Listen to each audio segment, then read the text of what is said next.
For years, he lived like a defendant in a courtroom no one else could see. Every mistake had a witness.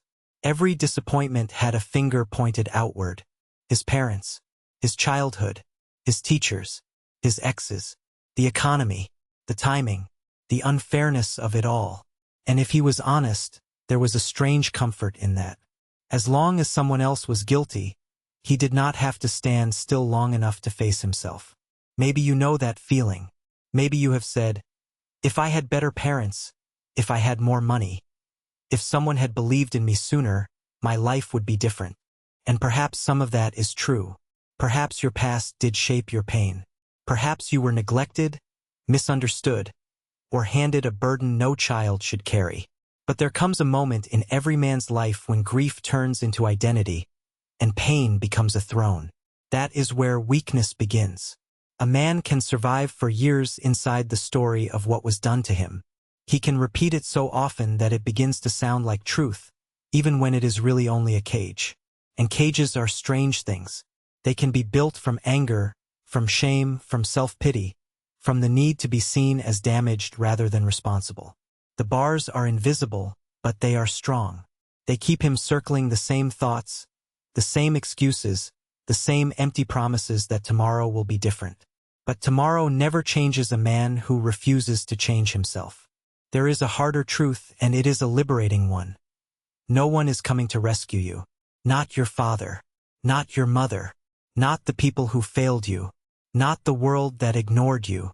The rescue you keep waiting for is not coming through the front door. It is not arriving in the form of an apology, a perfect opportunity, or a sudden miracle. At some point, the wounded son must become the responsible man. At some point, he must stop asking why he was hurt and start asking what he will build from here. That question changes everything. Because healing is not something you receive after life becomes fair. Healing is what begins when you decide that your future will no longer be governed by your past. It is not about pretending the damage never happened. It is about refusing to let the damage be the final author of your life. And if that truth stings a little, good. Sometimes the sting is the first sign that the soul is waking up. So if you are tired of carrying the same old burden, stay with me. What comes next will not flatter your excuses, but it may free your life. He spent years carrying an invisible file of evidence against the people who raised him. Every disappointment had a name. Every wound had an origin. Every failure had an explanation that pointed backward, not forward. And because the story felt true, he kept rehearsing it like a courtroom speech, hoping that one day the pain itself would be enough to justify the life he had not built. But life does not reward a man for understanding his suffering. It rewards him for what he does with it. There comes a moment when the noise quiets, and the excuses sound smaller than they once did. Maybe it happens late at night, when the house is still and the mirror is merciless. Maybe it happens when he sees another man, not richer, not luckier, just steadier, and realizes that strength was never handed out like inheritance. It was built, repeated, chosen. The truth is not cruel. The truth is clean. Your parents may have failed you. Your environment may have shaped your fears. The people who should have protected you may have been absent, broken, or blind. Yes, that matters. Yes, it left marks. But if you stay there too long, the wound becomes an identity, and the identity becomes a cage. A man can live inside that cage for 20 years and call it wisdom, when it is really surrender dressed up as insight. A wiser voice begins to rise inside him, one that does not flatter him, but does not abandon him either. All right, it says, this happened. Now what will you build? That question changes everything. Because responsibility is not a punishment for the wounded. It is the doorway out of the wound. It is the first brick in the empire that no one can take from you. You do not need to become a perfect son to become a powerful man. You do not need your father's apology to start leading your own life. You do not need your mother to finally understand before you choose discipline, clarity, and direction. At some point, the grown man must take the hand of the injured child within him and say, I see you, I know why you hurt, and I will not let your pain make my decisions anymore. If this message is landing somewhere deep in you, take it as a sign, not a judgment. A quiet nod is enough. Because once a man stops asking the past for permission, his future begins to open. And in the next moment, we go deeper into the real cost of blame and the power waiting on the other side of it. He begins to see that the heaviest chains are rarely made of steel. They are made of stories. Stories repeated for years until they feel like truth. I could have been more if they had loved me better. I wouldn't be like this if life had been fair. My father broke me. My mother failed me. And now I am just trying to survive. And yes, some of those wounds are real. Some of them run deep.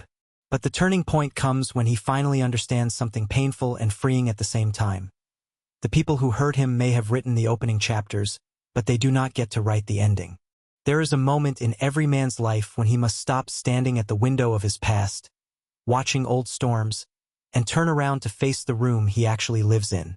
The bills are still there. The habits are still there. The body is still aging.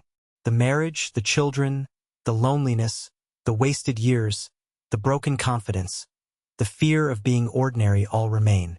And the question becomes brutally simple. What now? Not what should have happened. Not who should have protected you. What are you going to do with the life still in your hands? This is where weak men collapse into bitterness, and strong men begin to build. Not because they were never wounded, but because they refuse to keep bleeding on purpose. A man can spend 20 years explaining why he is behind, or he can spend the next 10 becoming dangerous in the best possible way. Dangerous to laziness. Dangerous to self-pity. Dangerous to the version of himself that keeps begging the past for permission. And if you're watching this with a quiet ache in your chest, maybe you know exactly what that sounds like. Maybe you've said, I just need someone to believe in me.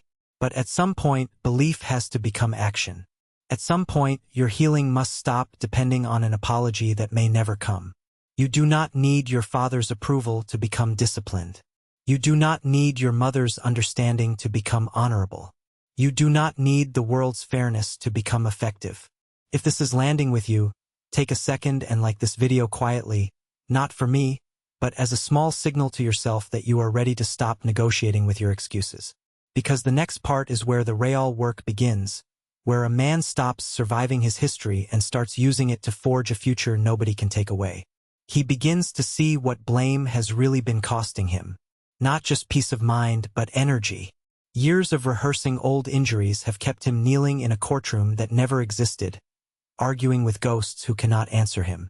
Every time he says, I am this way because of them, he gives away another piece of his power. And slowly, painfully, he starts to understand that pain may explain him, but it does not have to define him. There comes a moment, usually in the quiet hours, when the noise of resentment finally fades and the truth stands there in the room with him. The room may be a small apartment, a kitchen lit by a single lamp, a car parked outside after a long shift, or a bedroom where sleep refuses to come. In that silence, he hears a harder voice, the one he has avoided for years. What if no one is coming?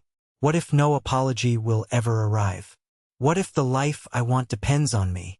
That question can feel cruel at first. But for the man who is ready, it becomes a turning point. Because responsibility is not punishment. Responsibility is the doorway out. The moment he stops asking who ruined his life, he starts asking what he can rebuild. He looks at his body, his habits, his relationships, his finances, his words, and he tells the truth. Some of this pain was inherited, but the future is still in my hands.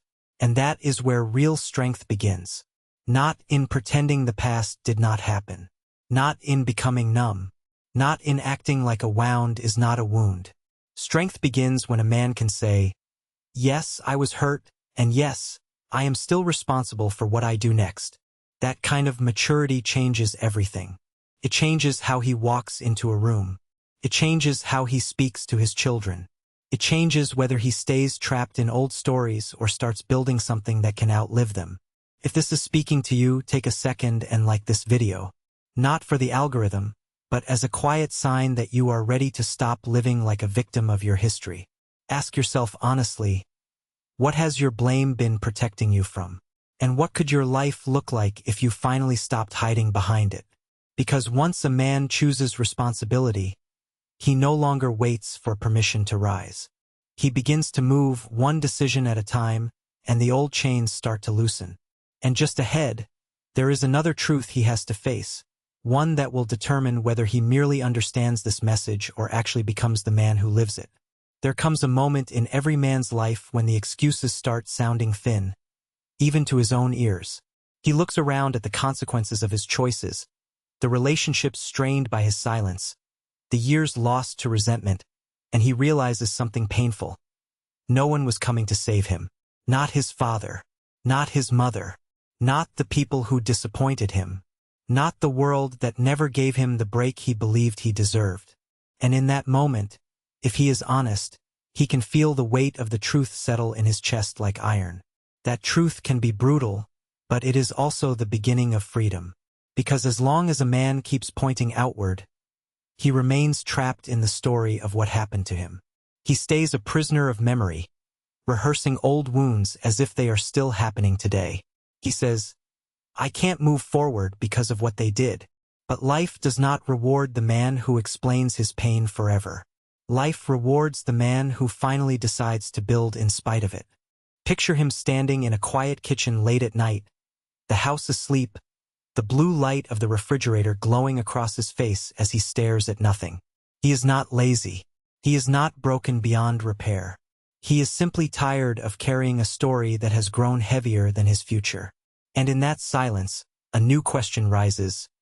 If I stop blaming them, what do I do now? That is the turning point. That is where the hero leaves the courtroom and enters the workshop. Because responsibility is not punishment. It is power. It means saying, yes, I was hurt. Yes, I was shaped by things I did not choose. But I will not let those things decide my next decade.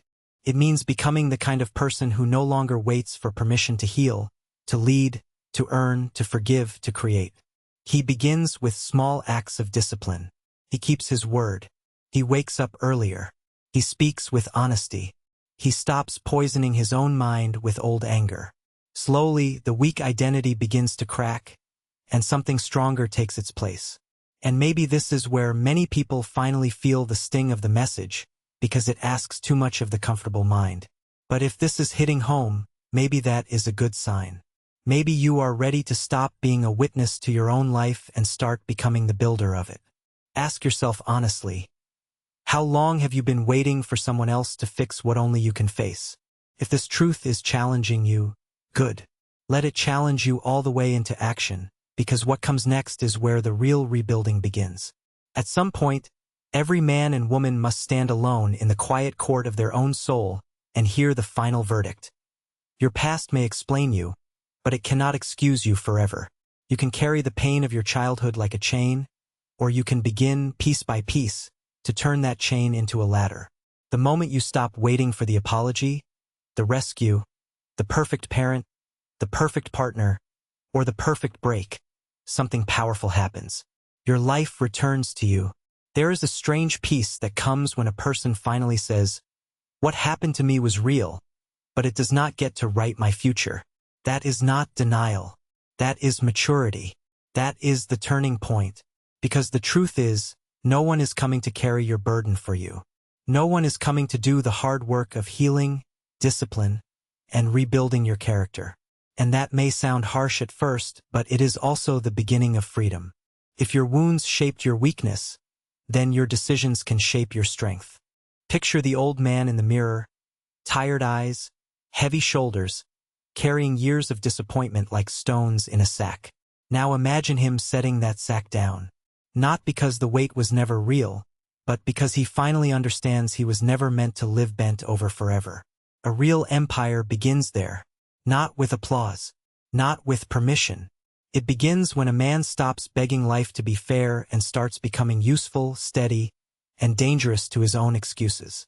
So ask yourself honestly, are you still defending your pain? Or are you ready to outgrow it? Are you still telling the story of what was done to you? Or are you ready to build the story of what you did next? That question can change everything. If this message spoke to you, take it as a sign to pause and let it sink in. Sometimes wisdom enters quietly, like a hand on the shoulder, reminding you that strength is not inherited from the past. It is forged in the present. And if you know someone who needs this truth, give this video a like so it can reach them too. If you are ready to keep walking this path, to think clearly, live deliberately, and build a life that no longer bows to old wounds, then stay here with us and subscribe. The journey continues, and your next chapter begins now.